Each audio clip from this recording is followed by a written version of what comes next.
Hello and welcome to the Daily Atheist Morning Show. It is Monday, the 14th of December, 2020. I am your host, the amazing Super Chris. Thank you for joining us at this ungodly hour.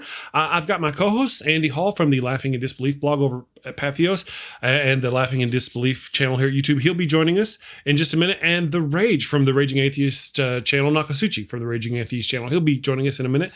And we're going to talk about Ezekiel and other stuff.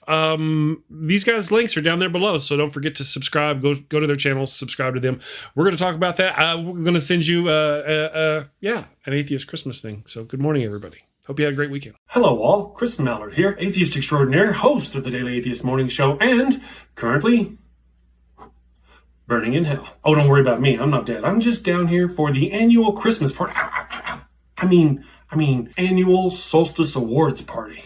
The Dark One, or Lucy as he is affectionately known, is personally handing out the awards. Aaron Ra is getting the award for the most souls brought down by evolution for his African fossil hunt, and Matt Dillahunty has won the Golden Phallus Award for being a dick to the most Christians. Oh wait, it's the Golden Fallacy Award for the confusing the most Christians. Easy mistake to make. To top it off, Seth Andrews has lent his voice to the Gregorian chants this year. It's delightfully hellish. Gotta run. I hope you all had a happy Thanksgiving, if you're into that sort of thing, and I want to wish everyone a Merry Christmas. A happy holidays, happy solstice, and a happy new year. Stay safe, heathens. Party hard, fornicate, that sort of thing, but do it safely. All right, good morning, everyone. I hope you had a great weekend. I hope you enjoyed one of my little funny commercial thingies. Everybody's safe, ready to do the thing again. Andy, how you doing, buddy? I am doing well. I followed one of my many atheist holiday traditions on Saturday night, and I watched the movie Scrooge, the Bill Murray 1988. I think it was 1988 or 1989. Yeah, that's a good movie. That's such a good movie. It is, dude. So it is I didn't force my children to watch it with me. My girlfriend, however, was forced at gunpoint to watch the movie with me, and had a very nice time. Bill Murray is one of my ultimate favorite actors of all time. I love that guy. He's wonderful. Good human being too. Yeah. How about you, Nok? What'd you do for the weekend? Oh, you know me. I've been messing with the Christians and being the heathen that I am. So it's been a fun weekend. The debate got postponed yesterday, so that didn't happen. But it's going to happen today. So filled with energy as I always am on a debate day. Yes, you must be excited. Well, before we get too far along, I want to say hello to everybody in the damn nation, all you wonderful people over in the chat. I don't have my glasses on. Let me do some glasses thing. Peep this, my homies. Okay, there we go. Now I can see. Good morning. Hey. Sadanime God. I can't say it all, but I'm going to say Sadami. Sadami? Sad anime. Sad anime. Look at that. Hooked on Phonics worked for me. Sad anime. Good morning. That. Holy crap, Chris. Thank you. Yeah. It looks like Sad anime God. Aforensis. Like, as in, that's cool. Remember Sammy Jenkins, Trina DeLuca, hugs, no pinching this time. Let's see. Simply Secular. Good morning, Simply Secular. We need to get you on the show. Do you want to come on the show? We need to get you on the show and get some links. When do you want to come on the show? Let me know. We'll get you on the show. I'm not scared. I'm a little scared, but not a lot scared. Good morning to Paul Camish, Grumpy Old Dude, all you wonderful people who have shown up in my chat. For those of you who don't know, we stream to my YouTube channel, Andy's YouTube channel, and Nakasuchi's YouTube channel, as well as Facebook, Twitch, Twitter, all those wonderful places. What's that place called? TrumpFamilyTreason.com website. I got busy this morning, and I was unable to go put the links and all the things for the show. So if you're normally watch it over there, you're not actually watching it now because I forgot to do that this morning. Anyway, so good morning, everybody. Thank you all for joining us. Thank you to Paul Camish for the £4.99 of support to the channel. You are wonderful, Paul. That'll come through in just a second. It should ding, make noises and stuff. So thank you all. Thank you. I hope you all had a great weekend, made it safe, and you're ready for the week. Okay, so now hopefully Richard will show up and join us in just a few minutes. Unfortunately, we may have crossed in the night on our messages as to the links to get to the show, so he may not show up. If he doesn't show up, that's great. We'll talk about see, there's the ding. It went ding. We'll talk about Ezekiel without him, and we'll reschedule with him and get it. And I think I saw Jason Folks, sorry, Jason. I think I saw Jason Folks from Dragons in Genesis podcast in the chat. And this guy knows some stuff. So if you want to call in and talk about Ezekiel, we'd love to get your thoughts on that too. So just letting you know. And for those who don't know, what's the phone number? Andy.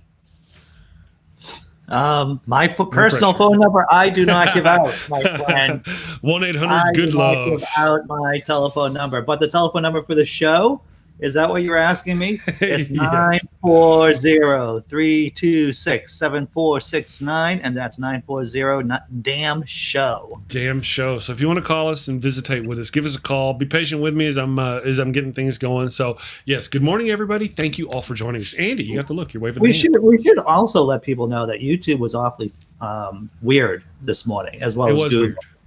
So hopefully we'll be able to run the whole show. Hopefully I'll be able to stay in frame. I don't know. Yeah, Google was also messed up too. Oh, I see. I was busy. I was actually on non-normal platforms. I was on Skype. I don't normally Skype a lot, but I was Skyping this morning. Not video Skyping, just Skyping. Anyway, so guys, what are your thoughts? What do you know about? We'll start with Ezekiel, and as I mentioned, our expert about Ezekiel has not shown up, so we'll wander. Of course, you have a baseball. Is that a softball? It's a softball. It's these dryer balls, to tell you the truth. Oh, it's a dryer ball. As you can probably guess, I did not purchase this dryer ball, but rather it is my girlfriend's dryer, well, one of the many dryer balls, to tell you the truth. And she has a lot of dryer balls? Apparently, yeah. Would you hold it up to the thing? So we can observe it? What is a dryer ball? Good question. I believe. And I must have a girl dryer because mine doesn't have any of those. Very good. I saw what you did there. Very good. It is supposed to keep large products from clumping together in the dryer, because you know how you could have like towel or sheets. Like I said, my field of expertise, not dryer balls, but from what I understand, basic physics in the dryer, I believe this is supposed to keep the warring parties within the dryer separated into dryer DMZ, demilitarized zones. That's what I think. So, Trina DeLuca says it also eliminates the need for dryer sheets. We've got one of those. We thought we were going to be clever and move into the future world where the future is, and we purchased one of those agitatorless washers. And we'll do our bedding and stuff, and we'll throw a couple of sheets and a blanket or something. And when it's done, it comes out of there looking like a moon pie every time. It's like flat on top. It's like one blanket. The big blanket will be like a moon. It'll be like that UFO sleeking across the screen there. That's what it looked like. And all the other sheets and stuff will be up inside of it. I kid you not. I wouldn't lie to you in front of God and everybody. Every time you put big towels and stuff. So whatever you were like with that thing, I thought, man, would that keep it from doing that? No, it's not a washer ball. It's a dryer ball. Yeah, not a washer ball. I'm a perpetual bachelor, so my perceptions of doing laundry is throw everything together, some laundry soap, you're good. Dryer sheets, what's that? What's and separating whites and darks? I mean, no. I had a female roommate right after my divorce. We weren't sleeping together. We were longtime friends, and she was amazed at my washer dryer habits. She's like, "Did you put any laundry soap in the washer, Andy?" It's like, no. No. I mean, I don't have any, but I don't think it's the end of the world. Yeah. Tanker 19K Avocado says ours looks like a spare tire cover. Yeah, that's what it looks like. Whenever I open it up, that's what it looks like. It looks like a spare tire cover, and all the other whatever blankets, pillowcases, all of it's stuffed inside of it. It's magic. It's like magic. I don't know how it works, but it's magic. If only if you wanted it to do that, there's no possible way you could design a machine that would turn it into a donut without a hole and put everything inside of it like that. It just would not happen. If you ask me about how certain things work, I think I could spitball a lot of different, like how does the internal combustion engine work? All right, well, there's these little explosions and there's pistons, but actually me working on a car, no way. Doing the maths about it, about the dryer balls, vis-a-vis the blankets and the towels. No, that's I guess that's why I do funny stuff. That's why I'm a comedian. Just know enough to make shitty jokes. That's about it. Dryer balls are above your pay grade. Is that what you're saying? That's exactly it. Understood. I don't blame you a bit. All right, so I'm still trying to get a caller. So if you want to call in and talk to us about Ezekiel's nuts, you can talk about anything nuts, today. But whether I'm going to open it up. I mean, because I suppose we all know that the Electoral College is voting today too. Do it. Oh yeah, do it. Yeah, go. Oh, it is. Oh my It goodness, is. it is. Today's a big day. Today's a big day. Yeah. So you are shining, smiling. Look at you. I mean, we'll see if I'll be if I'm cutting off my after show because I've got a rage later. We'll see if I'm smoking. Okay. I may have the first live stream on the Chris Mallard show channel today. If there's going to be some kind of announcement thing or something's going to happen, I may stream during that because it's a political show. Well, the thing is, from what I understand, but California votes at around noontime, our time, I believe, Eastern time at least, being a little bit Eastern centric. Yeah. Okay. And so I believe that vote is supposed to take Biden over the 270. That's what I heard on CNN this morning. Okay. So they're probably either starting already or setting up to start soon. Then. Well, it's a good question. Yeah. Each state votes at a different time, so I'm sure some states vote at the same time just by chance. So it is something that is supposed to be starting this morning. Yeah. Okay. Good. So yeah, I mean, yeah. We'll, today's the day we see how far they're going to go. Oh yeah. Well, we talked about this. We've talked about these things on the show before. Last week we were talking about when will the first shots be fired. Well, they were technically over the weekend. So they were fired over the weekend. Technically, Andy and I were talking about this. I think probably Nokasuchi was there too. Months ago, we were talking about this. They've already been fired. They were fired with Kyle Rittenhouse. They were fired with that lefty guy who shot the righty guy. The first shots have already been fired. It's just now how many more are we going to have? How much escalation are we going to have between what we have now and January 20th? When they tried to kidnap my governor, I mean, if they would have succeeded, they were going to shoot her in the head in the middle of the state capitol. Right. Well, speaking of that, they actually had to shut down the Michigan Capitol today, I believe, while the electors are there giving their electoral votes, submitting them. They've shut down the Capitol because of a viable threat of violence. Oh, I'm sure. So, so it's only the electors that are going. It's not too safe in Lansing right now, especially if you're a legislator. Even if you're a Republican legislator right now, they're getting threats. It's well, I gotta ask it, Rach. All right, how did Michigan become Mississippi? We've always been that. Like people forget. Like Timothy McVeigh was Michigan militia. So this has been going on for a while. Like they were part of the Oklahoma City bombing. They've been. And I had this conversation with CJ on his channel the other night. CJ Cox, he's a conservative Christian, and I mean these groups are terrorists. So to equate them to like Antifa, it's apples and oranges, and they don't seem to get that because Antifa's not going around bombing buildings, Right. No, they're not. I don't even think there's much in the way of an organized Antifa at all. Really, I mean, there's really no organization to it at all. But you do have organized right-wing fascists, organized right-wing hate mongers. We've got and they've been organized a lot here. Of shame for our country. They've been organized here for decades. Decades. Yeah. It's just. I don't know. For so many people, so many white people here to have so much against brown people. I mean, it's just shameful. It's just shameful. The racism in this country is just shameful. I've made content on it because, I grew up in the South, in the Southern Belt. I grew up with rebels who thought the South was going to rise again. I came up north and I thought I was leaving that behind. And no, there's as many of them up here too. And it's kind of spread up here. So it makes me just assume that these Confederates have spread all over the country now. And they're just all over the place waiting for their moment for the South to rise again. And by that, they mean reinstituting slavery. That's what I was going to ask. What exactly does the South rising again? Does that mean they will never admit slavery? They will never admit that. They will never admit it. But they'll tell you it's about Southern heritage and independence and states' rights. No, it's about, and always has been about, their right to own human beings. CNN will be forced to play Dukes of Hazzard reruns and Charlie Daniels 24/7. Oh yeah. And I mean, we have the new Confederacy now. I know this isn't supposed to be a political stream, but our guest isn't here. Like they're talking secession now, the new Confederacy, right? Like yeah. But what happens? That's what I'm saying though. Is it just whenever the South rises again, does that mean that the Southern states separate themselves from the North and become their own, once again, union to do that, whatever they want to do? That's how I've does always it mean interpreted slavery? Or does it just mean slavery? I've always interpreted it as it will be the second Civil War.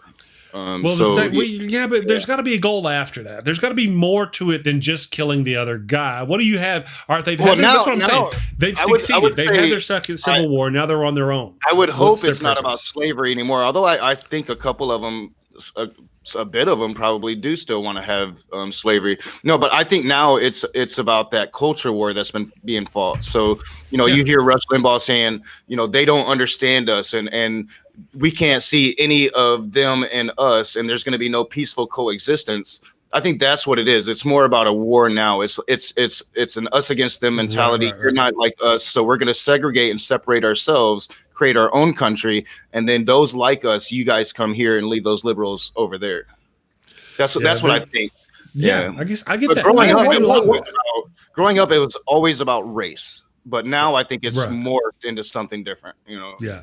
Well, I just don't see them openly holding racism. I mean, how would they even? That's just crazy. I hope not. Or not racism, but slavery. Most of them, no. Most of them, it's about their trucks and their guns and they're chewing tobacco. It's not about race anymore. So I'm hoping that that's what they mean. But again, there's always those undercurrents. Always, Rush Limbaugh, he's a damn racist. Like we've known that since the Donovan McNabb comments. Oh yeah, right. I'm just saying, I don't normally root for such things. I'm just saying the lung cancer needs to get after that shit and do whatever it needs to do. It keeps taking its time. Taking its time. I don't think it's about slavery anymore. At least I hope not. Maybe that's just my wishful thinking, So yeah. Well, I don't know. There definitely is a superior. Maybe about just getting the blacks out. Or the people of color out. They may take their southern states and just do everything they can to get them out. Well, and make it all white. When I say it's not so much about race anymore, it's still definitely about race. It's all about race. Yeah. It's just not about slavery. It's not about owning anymore. Right. It's more. They will say it's about keeping our culture. Yeah. And I don't think they don't care what happens to people in Tabasco or in Haiti they don't care about those things. So once they got the brown people out of their area, as long as they weren't coming to their area, they'd probably be fine. But heaven help you if you're a person of color in their place. I was talking to CJ Cox, and he is one of these people. He believes in secession, wholeheartedly. And that's what he said. He's like, I don't care about Europe. I don't care about no other place. What I care is about here, and we should be able to separate ourselves if we don't agree on the nature of the way the government should be able to work. That's pretty much their whole argument. You guys are just so different than us. And we are. I mean, it's pretty much to that partisan line now that there's really no coming back from it. There's no room for compromise anymore. And so what do you do about that? His solution is secede. We'll be here and you guys be there. Right. I don't think that's a very good the funny thing about people who don't think I don't agree with it either. Well, is that they come up with solutions that aren't that good. So the idea that there would be peaceful coexistence on this continent between two rival powers is so ridiculous. The only way that you could make this work is make it kind of like 50 little powers or 100 little powers, something like Germany during the Holy Roman Empire, because two major powers on the North American continent would be basically one would have to dominate the other. Well, we have set ourselves up for where we are at. I think the more viable solution to this is more political parties. You have more representation of every segment of your society, and then they don't feel like they're being left behind. We don't feel like we're being left behind. You have an options to choose your representation. Yeah, I totally agree. Yeah. Well, right now I just don't see that happening. That's like if everybody were to go, oh, okay, we're going to have multiple parties now and just kind of humdum sing along and go do that. But they wouldn't. They would fight that every step of the way because it loses power for them. Yeah, I mean, the oligarchy keeps power because of this two-party system. It's much easier to manipulate two parties as opposed to, say, 9 or 10. Right. This is the most. It's all going to be one thing or the other. We're either going to become more like Norway or we're going to become more like a failed state, a third world nation, a failed Banana state. Republic.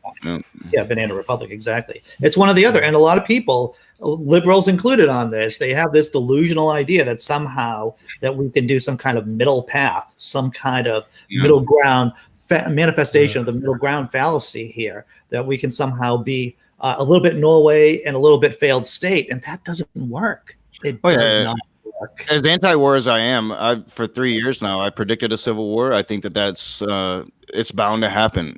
This is what history does, and we're there now. So I think it's inescapable. Yeah, I'd love to see a political solution. I'd love for us to come back together and be able to compromise. It's just not there anymore. You're right, Andy. There's two separate paths now, and it's one or the other. The right has become intransigent. The left is always willing to work. That's half the problem we have. We're like, oh, do you want to work together? We want to work together. Let's sing and work together. But the right's like, okay, let's sing. And then as soon as you reach out your hand, they start stabbing you. You just cannot work with this right. It's the far right. It's the not all conservatives are like that. I'm not trying to be ugly in that fashion. But we know who we're talking about. The Tea Party, white supremacist, right-wing party has overtaken the GOP. Now, normal conservative politicians are afraid to buck that system because they're going to lose all those votes. So there they are, trapped in the wings. And now we've got a whole bunch of them coming out as traitors. Oh yeah, and they truly don't trying to overthrow our democracy. They're in their echo chamber, and then they accuse us of being in echo chambers, but they don't see it. Like I saw in my conversation with them this weekend, it's like, they will accuse you of being in an echo chamber, but then you talk to them how the Tea Party has swung the Republicans to the far right, and they're like, no, what are you talking about? A Tea Party being extremist? What do you mean? Right. And I'm like, huh? So like they don't even see it. So to them, they're moderates. They're middle of the road, and it's like, no, you don't. You're a smart guy, CJ Cox. How do you not understand political philosophy? Yeah. They don't. That's a tough one there.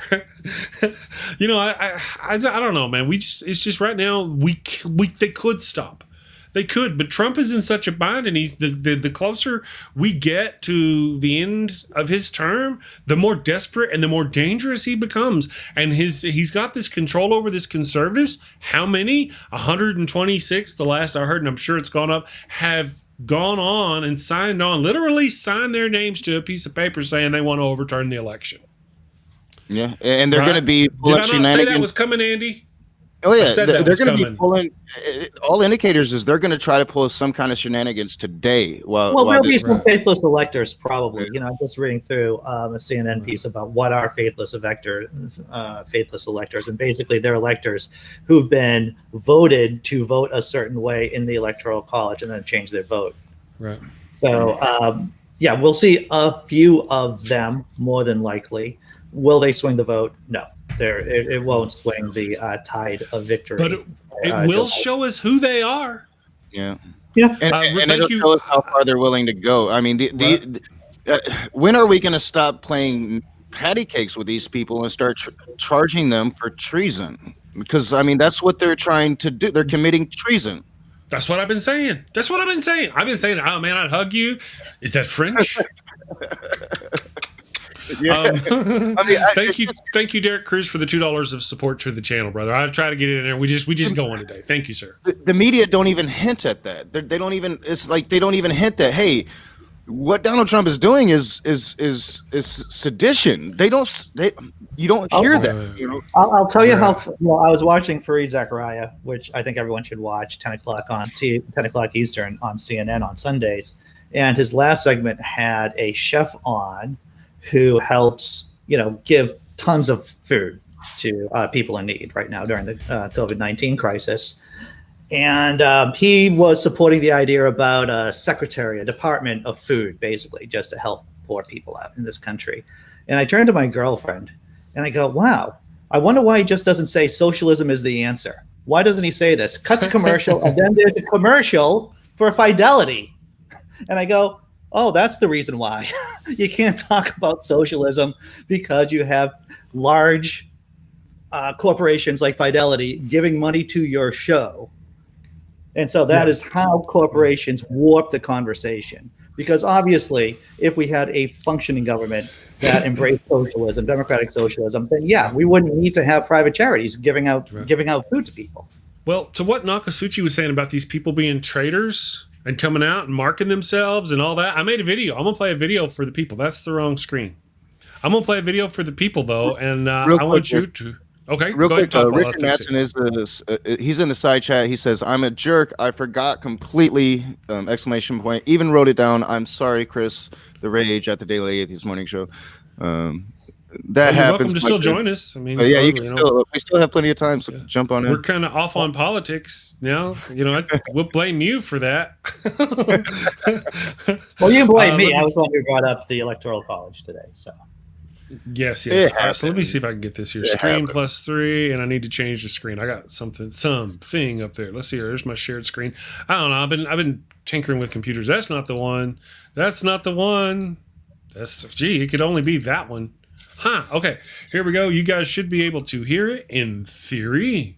Don't click the play button in OBS. It's not 120 traitorous roaches came out of the darkness and into the light when they backed the Texas lawsuit scheme, which literally seeks to cast aside our democracy and just let the conservatives decide who's in office. This is open insurrection against our democracy, and they should not be allowed to hold public office. They gave up that right. Paraphrase Section 3 of the 14th Amendment reads, "No person shall be a senator or representative in Congress who has engaged in insurrection or rebellion against the U.S. government, or given aid or comfort to the enemies thereof." These Republicans have literally just tried to overthrow our democracy publicly, and they should not get away with it. Their insurrection tried to silence millions of American voices, and it cannot go unpunished. This is not democracy. These are not patriots, and they should not be allowed a place in our government. These trash GOP Tea Party politicians are traitors to America, traitors to democracy and the Constitution, and they should not be seated when the 117th Congress convenes. 14th Amendment now. See, that's how I feel about it. I agree. We have laws in place. We should use them. They shouldn't be able to break the law. Like if I were to do something traitorous towards the United States of America, they would bring the full brunt of the United States government down upon me. What makes them any different than any other citizen of the United States? Right. And yet, here they are. Doing this. Why? How is it they get away with it? I have no idea. It just blows my mind, really, to be honest with you.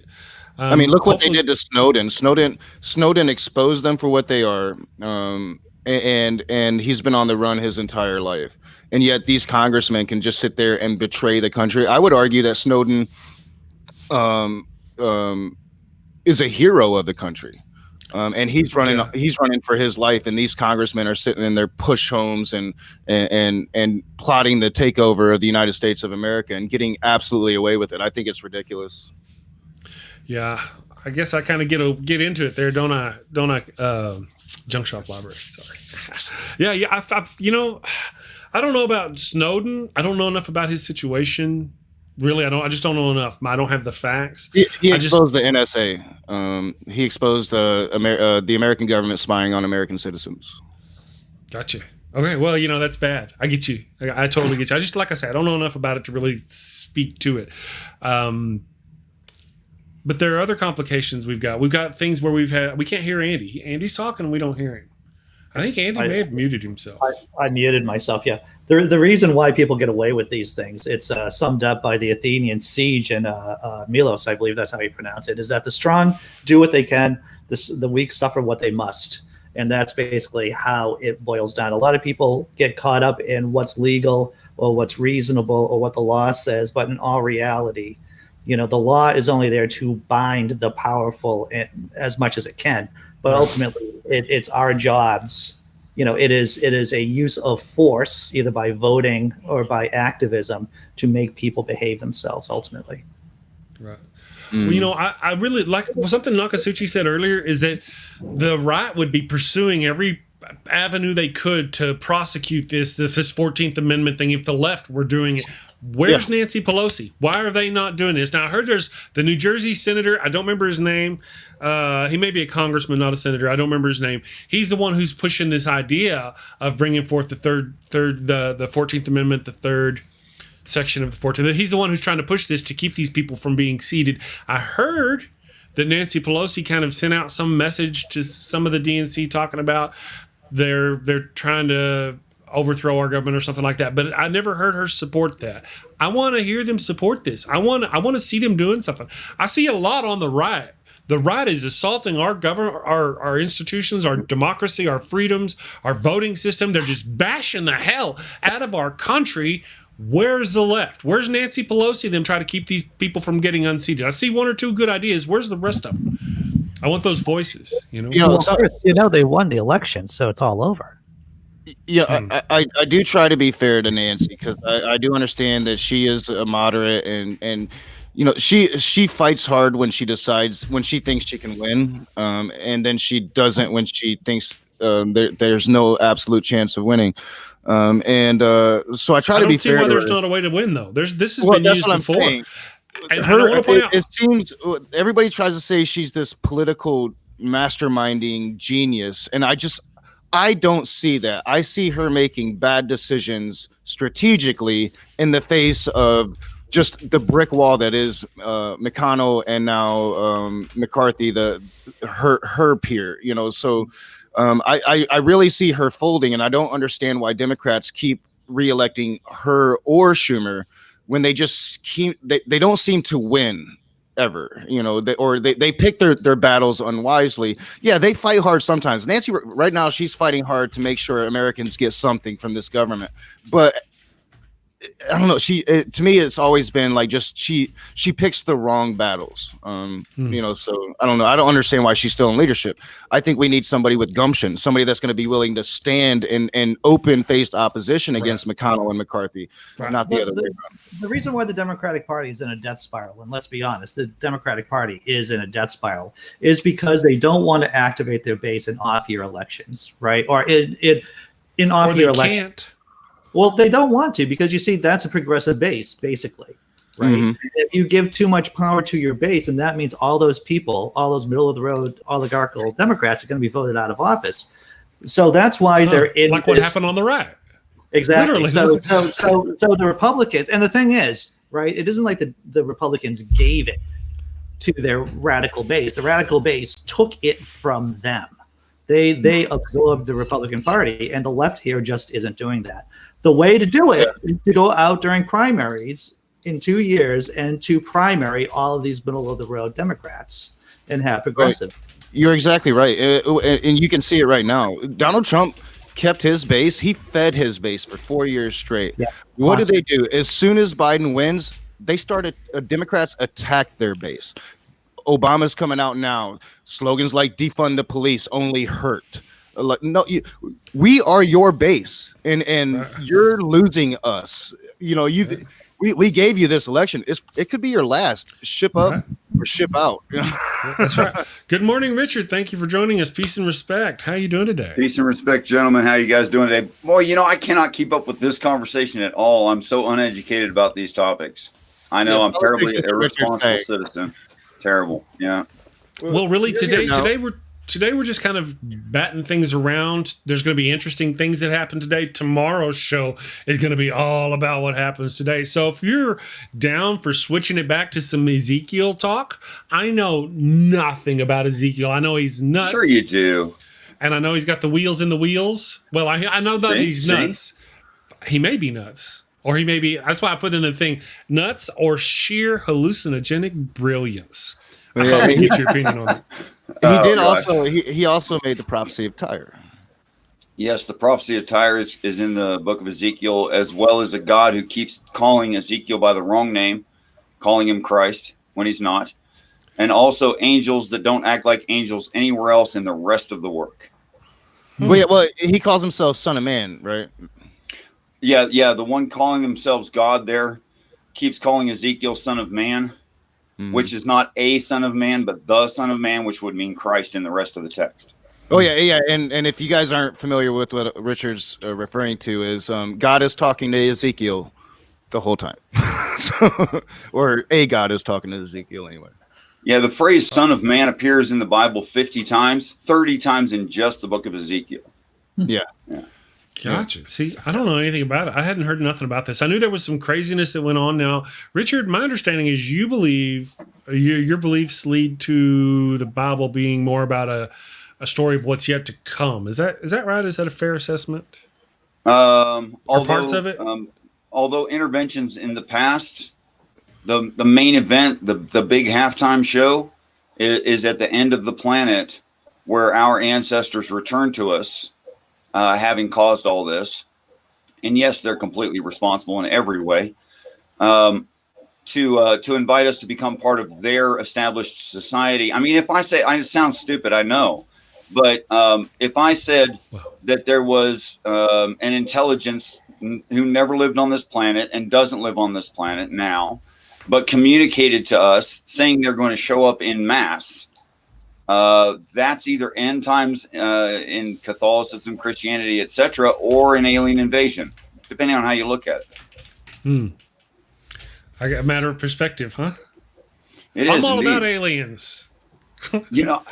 I wasn't until age 42 and realized there were things within these stories that are true in reality and plausible in the future. I mean, just the plausibility in the future, considering physics that we now understand. It couldn't have been believed even. It couldn't have been thoroughly believed without faith, even as little as 50 years ago. Yeah, so I'm not sure. Would you kind of tell us about some of the things that go on? Are you and Nokasuchi? Because I guess you guys are the ones who know the most about it.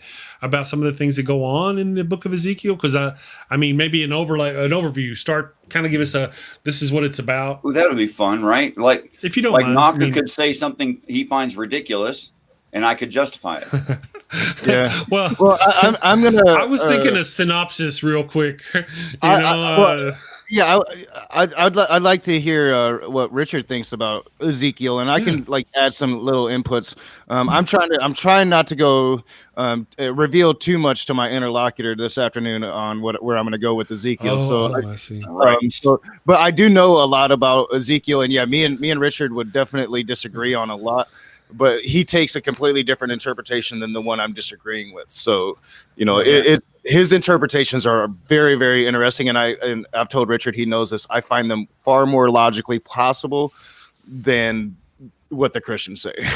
That's exactly the reason that I accept them, is because they're actually plausible in reality, not because I have a faith position. I really don't have any faith.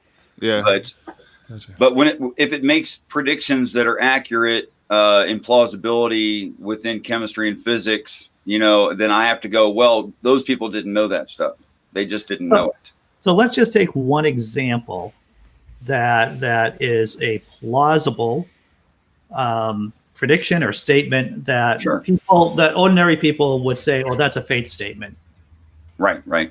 Okay, so the prophecy of Tyre did not happen by the hand of Nebuchadnezzar. That just didn't happen.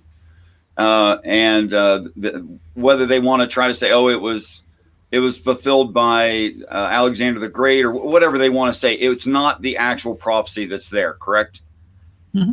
Okay. Oh, yeah, true that. But I'm definitely not going to speak too much on this. Okay, I understand. He's a tactical man, this Nokasuchi. So, okay, so if I went to the end of the story where the Earth is destroyed by removing the oceans off of the planet, that is, and there was no more sea, no island could be found, and the mountains melt like wax. Now, we can all imagine what would happen if you removed all the major bodies of water off of this planet. You'd have huge tectonic plate shifts upward and downward, depending on which area you're talking about. You would have overheating of the crust because much of the oceans distribute temperature. You would have the water melting removed? of the crust. They literally take the water. Well, the reason why I was asking is because you say the way you kind of, it was a little bit described as though, the water goes and the mountains melt. Right. Well, that would kind of sound like the sun going hot or nova and just melting all the water off the earth. No, I think it's wormwood. Wormwood comes and explodes into the earth, and that melts the mountains. And at first, the waters become acidic and poison, and then if I read the Revelations correctly, and then the waters either dry up, they dissipate, and they disappear. which might be two topics. But yeah, I thought we were. It doesn't. You don't even need to appeal to Wormwood to get the oceans gone, because what is recalled in the text is the four what would be called seraphim around God's throne, which is given a hard measurement and conversion factor for, so you can figure out the actual size of them, which would make them somewhere around 3,200 miles across. And I looked this up. That's bigger than any spaceship you ever saw in any movie. That they're positioned at the four corners of the earth, out of the sight of the people, and they are to act on the Great River Euphrates, which is not the same as the River Euphrates. How big was this thing? Four of them, 3,200 miles across. Okay, so I mean, we're talking about something as big as the Atlantic Ocean. We're talking about something spherical. Well, you see, four of them. And you're going to hide them to where nobody can see them. Four of them, the size of the Atlantic Ocean. People are going to see them when they come. Did I miss? People are going to see them at first, but if all of humanity was gathered to one part of the earth, they would only have to be off the horizon in order that you couldn't see them. That's a pretty big if there, though. How do you get all of humanity? Well, that's what the story tells. Oh, my bad. So in Revelations, the Armageddon happens over there in Israel somewhere, and that's where everybody gathers. But I thought we were talking about Ezekiel. All people are gathered to one place. Ezekiel, this is all intertwined, Chris. It's all intertwined. Okay. But we could go back to Ezekiel and why Ezekiel looks absolutely like an acid trip. Yeah, absolutely, sure. There's things in Ezekiel that don't make sense at all. Yeah, correct me if I'm wrong, Richard. So Ezekiel is pretty much giving you the another Revelations prophecy, or at least Ezekiel explains the motherships that you're talking about somewhat. Correct me if I'm wrong. Not so much, actually. Ezekiel in how it feels different than the rest of the book. Okay, and then the book has some hard, fast rules that Ezekiel is broken in the book of Ezekiel. For instance, no man shall see the face of God. Ezekiel spends about 30 hours of FaceTime with him. Well, those can't both be true. Also, there can be no abominations in heaven, but Ezekiel is taken to that God's heaven and shown the abominations of man. That makes no sense either. And Ezekiel is told to hurt himself by laying on the ground for, I think it's 236 days in a row, and then flip to the other side and lay on that. You'd die. The worms you would rot. Your skin can't handle that. He's told to eat bread cooked over human dung and objects, saying, I've never defiled myself. And that God says to him, well, then you could cook it over cow dung. That's not better. That's not better. Right. No, I was thinking of the Book of Enoch. I am totally in agreement with Richard. I believe that Ezekiel is definitely a false prophet. Okay, so the question becomes in whether or not he's a false prophet, if he's purposefully lying or he's just telling what he saw, and what he saw is a lie. Okay, so I would say the latter of those two. Okay, in fact, Ezekiel is so freaked out he never does testify. Yeah, I mean, I think he was probably mentally ill, but I mean, don't let me interrupt you, Richard. Mentally ill works pretty good.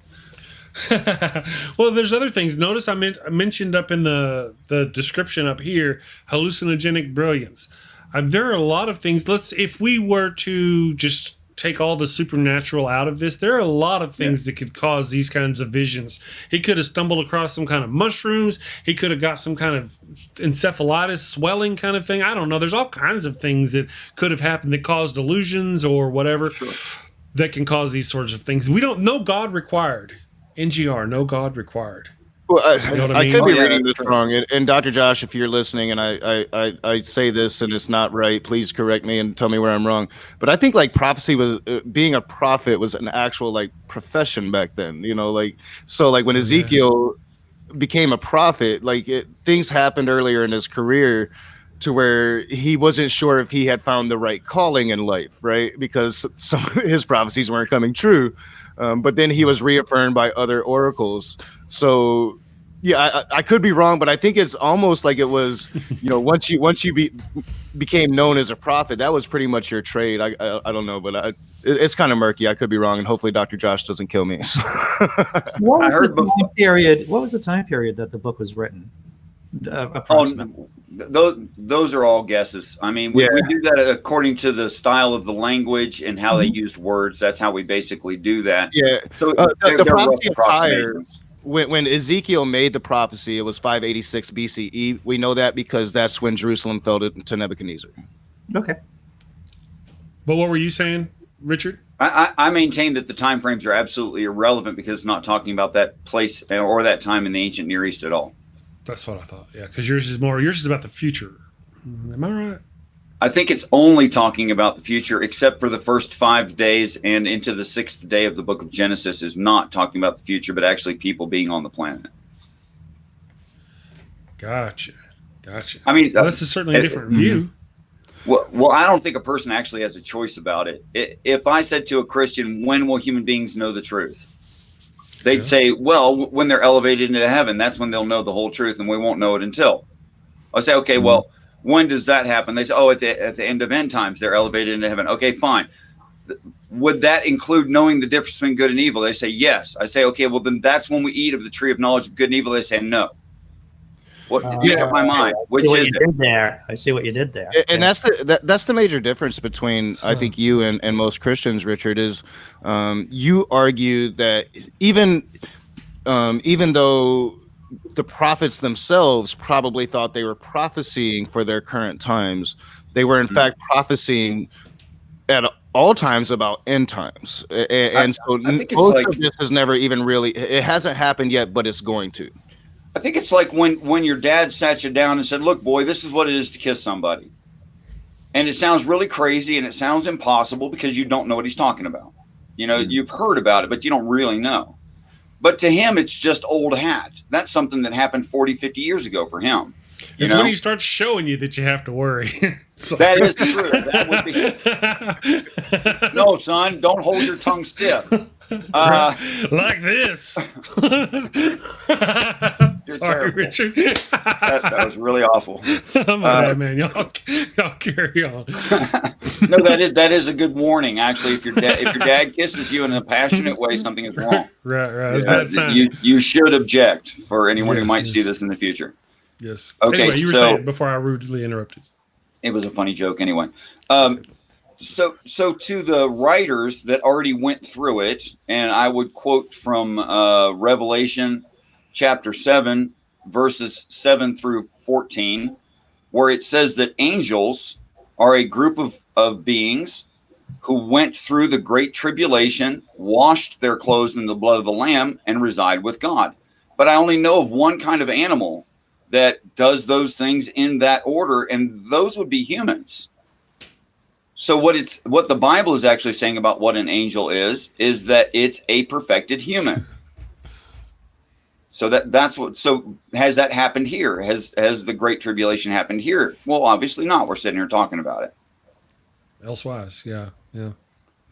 So then, if I'm going to say that there were humans that accepted Christ and went to heaven, which is what the text says, whether Christians like it or not, then and it didn't happen here, then I have to say it happened somewhere else.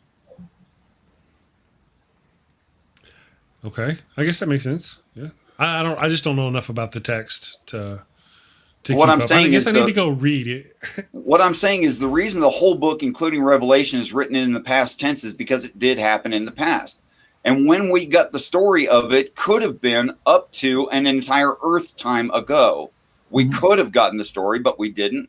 We got it very, very late and very, very recently compared to now, So to us, when we got the stories, we thought, oh, this just happened. It had not just happened. So now I'm confused because I always thought you thought that it was all going to happen still. Now, except the first time it is us happen still because it's a repeating process. It's cyclical. It's like Battlestar Galactica. We've all been here before. We'll be here again. It's like the Dark Tower. Roland finally gets there to the very top, and he steps back out into the desert. Right on. Sorry. So if you don't mind me asking, Richard, how would you know if you're wrong? What kind of metric, what kind of information or insight would be required for you to change your mind about your basic theory about the Bible? I'm extremely strict. In fact, if any point of this could not be justified in reality, I would have to completely change my mind or revamp the whole thing or something. I don't know. It'd have to be extreme. I mean, my reaction would have to be extreme. But the falsification of it is quite easy, except for what has not yet happened, which is why I said, is something plausible in the future in a chain of or series of reactions in physics and chemistry? I can't show the future because it hasn't happened. That's obvious, right? Okay, as far as the past is concerned, there's very little of it being historic, but I can say things like this. If the Bible describes that God works with man, then God's not resting. If resting negates working, which is also in the text, then you can't be simultaneously resting and working. In which case, God has not had his Sabbath rest. There's been no Sabbath. There's been no seventh day. That puts us in the sixth day of man on this earth. And if I look at the history of this earth, that means there were 5 days before this. Okay. When we look into the crust of the planet, there were 5 major catastrophic events that changed this planet. So I say those are the 5 days being referred to. Those are the delineations. Okay. Aside from that, there is plenty of depth and introspect about human nature within the text, which is just provable. Okay. And things like the book of Exodus, bless you, sir. Sorry about that. Okay. Oh, sorry. I announced I was supposed to be cool like Andy and not say anything. I missed my cue. Sorry. That's all right. That's all right. You just there's plenty in human introspect, especially when considering things like the book of Exodus, talking about a learning process where first you are restricted. That's the word Egypt, which means limitation. You're restricted by a divider, such as I'm in this category of people. I'm not in that category. I'm not an academic, for instance. So you are divided from the academics. But then you need something to bridge that gap so you can start learning. Perhaps it's a book, perhaps it's college. But the first thing that happens is you go into a state of like a rebellion because your old ideas about, say, I don't know, the ancient Near East are somewhat false because they were popular archaeology. They weren't the actual archaeology. So as you start into that learning process, and I do recommend Dr. Josh's books, by the way, on these topics. As you start into this process, you're following a pillar of smoke. That's your old ideas. And the pillar of fire, that's your new ideas. But you're confused and you're contorted by that, which is why you're in the land of discord, in the desert of agony. And yes, that's literally what they mean. But eventually you come around and you follow and you make your objections. Sometimes you wish you hadn't started. You say, I'd rather go back to my ignorance. This is too much work. And you quit college. Some people do that. But eventually you go into the land of media, which is where we get the word media, which means to give argumentation. And you give your last argumentations. Perhaps that's your dissertation. And that is brought forward and spoken of, and you have your final settlements, and then you graduate into the land of promise, what was originally promised in the first place. So that's just evidently true about a learning process. I don't think it's miraculous. I don't think there's any magic involved in it, and that's not what it's talking about. Mm-hmm. Fascinating. This is why I love talking to Richard, man. You can delve in deep and he always makes sense. And you're like, yeah, I can believe that more than what they say. I have one last question because I know we're running up against the 10 o'clock hour. I don't know if we're going to be closing at 10, but I have one final question, at least for me, before. I don't want to hog the time here. I heard you say plausible a number of times. Does plausible equal probable? No, words, never. Is the smart money different words? So, okay, that's what I mean. So you're saying something is plausible, but it seems like that a lot of what you're thinking or your belief system is based on what's plausible as against to what's probable.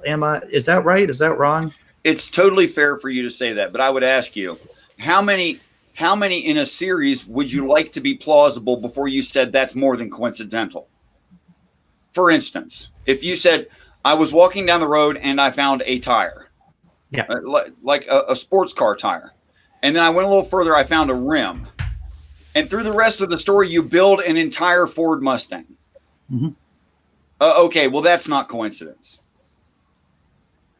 I would be, and just, I'm always skeptical about drawing connections, and I am a prudent person, or I try to be at least. Mm-hmm. And if I flip a coin and it comes out 3 times heads, it doesn't mean that there is a predisposition for the coin to come up tails that next time. That's true. Nor will it come up heads again, as is referenced by Richard's. If you go by Richard's previous demonstration, then that would mean it's not coincidence. You've hit heads 3 times in a row. You found a tire. You found a rim. You found. I understand the argument, but that's exactly why I give the example I did. That you found absolutely every part in an assemblable order to make a Ford Mustang because you walked down a certain road. Right. Okay. Yeah. So if, although I understand your argumentation to say if you had a crowd of 10,000 people in Dillahunty and others, if Dillahunty wants to do this, others have done this, and you flip a coin and you get a series, at some point there will be someone in that 10,000 crowd guessing one flip at a time who will be correct and will end up with exactly that series. But what you just appealed to is 10,000 people and a long series, and one of them is bound to hit. What I said is a 1 in 1 chance of that same. A 1 in 1 chance. That the first part, there's a crowd of 1, and that crowd of 1 came up with the series correctly. Well, that would be fascinating. That would make it, do we have that in this text? Absolutely. Well, now we could go back in the show and we could talk about all the things that don't make sense and laying on the ground for an hour and all, or for a year, or how do we start? You're missing my point about Ezekiel. Ezekiel's talking to Satan. Yeah. I picked up on that, but I'm not. Yeah, so it definitely wasn't the real God that Ezekiel was talking to. It was some other God, or possibly, as Richard's saying, is Satan. Is what Richard's saying. I'm not saying that's what happened, but yeah. Interesting. Interesting view. Very cool. Richard has a different perception of what a God actually is, though, than what most people would put as that label. That's true. Well, we're out of time for this show. Played a lot of terms. Yeah. Yeah, we're out of time for this show, but we'll have to get you back for another show. I'm so sorry I was late, guys. No disrespect. Dude, you're one of the nicest men I've ever met, Richard, and one of the people I enjoy talking to the most because, I don't know, we've had so many conversations, and it's still just scratching the surface. Yeah. That is true, sir. That is true. And you as well. Thank you. I got to say this. Paul Camish sent £4.99 of support to the channel and said to say hi to you from him. So hello. Hello, Paul. Paul. Paul.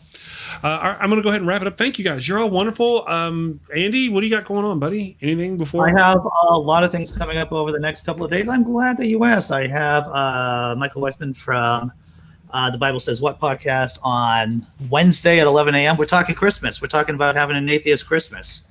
And we're going to be talking about misconceptions about Christmas.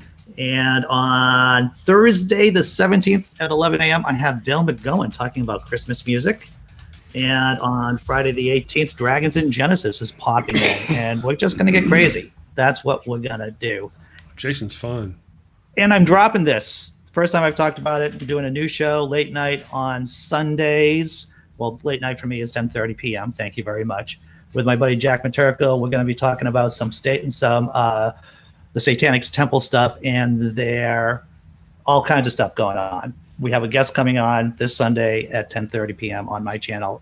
That's also going to be fascinating and hopefully insightful. If you want to learn more about the Satanic Temple, you can clue in, check in with us on that day.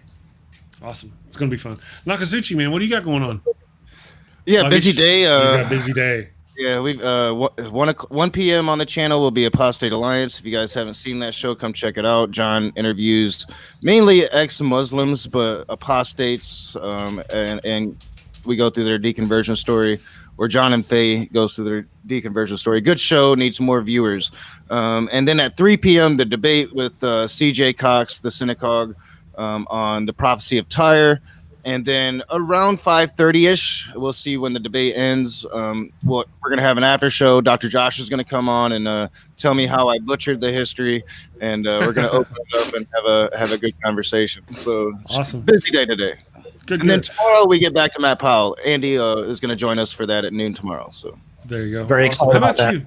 What about you, Richard? Do you have anything going on? You want to chill out before we go? Yeah, I'd like to say that NIFB is a mess that barely adheres to the Bible, and I mean really bad. And I apologize again for my bad organizational skills, gentlemen. I meant no disrespect to anyone or in the audience.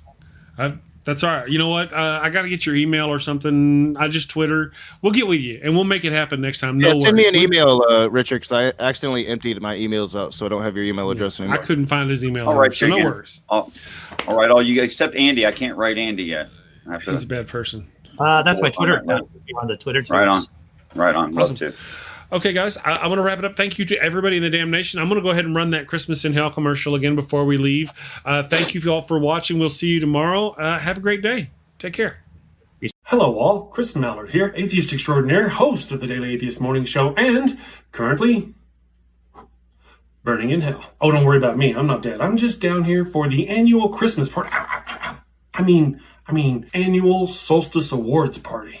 The Dark One, or Lucy as he is affectionately known, is personally handing out the awards. Aaron Ra is getting the award for the most souls brought down by evolution for his African fossil hunt, and Matt Dillahunty has won the Golden Phallus Award for being a dick to the most Christians. Oh wait, it's the Golden Fallacy Award for the confusing the most Christians. Easy mistake to make. To top it off, Seth Andrews has lent his voice to the Gregorian chants this year. It's delightfully hellish. Gotta run. I hope you all had a happy Thanksgiving, if you're into that sort of thing, and I want to wish everyone a Merry Christmas. I mean, a happy holidays, happy solstice, and a happy new year. Stay safe, heathens. Party hard, fornicate, that sort of thing. But do it safely. Thank you for watching the show. A special shout out to my gold level Patreon supporters, Cindy Plaza and Ian Davenport. Thank you and have a great day.